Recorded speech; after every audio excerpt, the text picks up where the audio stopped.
This is a video of another guy on YouTube, but this car is making the same sound that my car is. Turns out that if you don't drive my car, the engine tends to lose the oil from the main brick. And so, because the oil can't work its magic, there's a little magic button underneath the oil filler cap.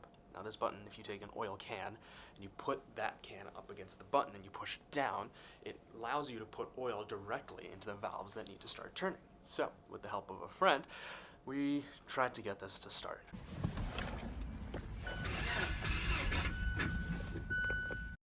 Uh-oh. So at this point, I'm guessing this is it. I'm just gonna have to get this towed. I'm gonna call AAA in the morning and then have them send someone over to figure out whether they can tow it to a place around 7 miles away. But little did I know that when they sent their technician and not a tow truck, they sent a guy who I had met, a man who actually bought my old car, and now he was here, free holding a battery with 2 wrenches, and somehow...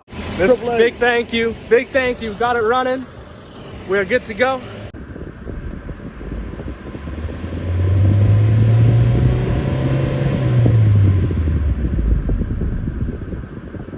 Let's try that again. Going to school, but this time with my car.